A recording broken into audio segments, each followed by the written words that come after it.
Hello প্রিয় বন্ধুরা, আমার বৃষ্টি দেশের ধাক্কা না দিয়ে সম্পূর্ণ ভিডিও দেখবে, কারণ কষ্ট করে তোমাদের জন্য এই ড্রয়িংটি আমার করা। প্রথমে একটি বৃত্ত এঁকে নিয়েছি, বৃত্ত আঁকার পর বৃত্তটির মাঝে একটি ছাতা এঁকেছি। ছাতার নিচে একটি বালিকা হেঁটে যাচ্ছে। দৃশ্যটি হচ্ছে সুন্দর একটি মনোরম পরিবেশ, বৃষ্টির দৃশ্য। বালিকাটি ড্রয়িং হয়ে গেছে। বালিকাটি হেঁটে যাচ্ছে একটি রাস্তা দিয়ে। রাস্তার ওপাশে কিছু বিল্ডিং দিয়ে আমি সাজিয়েছি, সরলরেখা টেনে বিল্ডিং সাজিয়েছি এবং পেন্সিল দাগগুলো আমি মার্কার দিয়ে গাঢ় করে নিচ্ছি।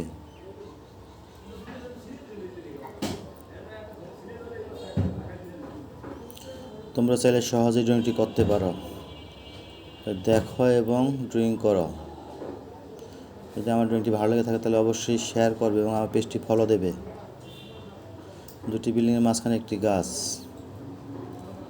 এরপর আমি যেহেতু এটা বৃষ্টির সময় দৃশ্য, আমি আকাশটা একটু বেশি গাঢ় হলুদ দেব এবং নিচের দিকে একটু আকাশে দিয়ে হলুদের সাথে মিক্স করে দেব। আমি সাদা রাখবো না আমার ড্রয়িংয়ে, আমি পুরোটা কালারফুল একটা ড্রয়িং করব। ধাপে ধাপে আমি কালারগুলো সাজিয়ে নিচ্ছি। সম্পূর্ণ ড্রয়িংটি শেষ হওয়ার পরে বুঝতে পারবো কত সুন্দর একটা ড্রয়িং হতে যাচ্ছে, বৃষ্টির দৃশ্য।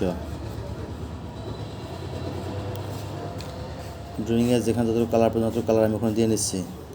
ছাতাটি হবে মাল্টি কালার, অনেক কালারের ছাতা হবে, অনেক কালার দেখে ছাতা তৈরি করব।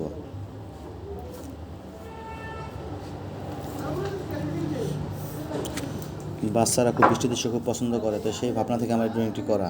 একটি দৃশ্য ড্রয়িং করার জন্য অনেক ভাবনা চিন্তা করতে হয়, তাই আমার এই পরিশ্রম। তোমরা যদি আমার ভিডিওটিতে লাইক, কমেন্ট এবং শেয়ার করো তাহলে আমার ভিডিওটি সার্থকতা পাবে, আর তোমাদের মাঝে নতুন নতুন ভিডিও নিয়ে আমি আসতে পারবো। তাহলে অবশ্যই লাইক, শেয়ার, কমেন্ট করবে।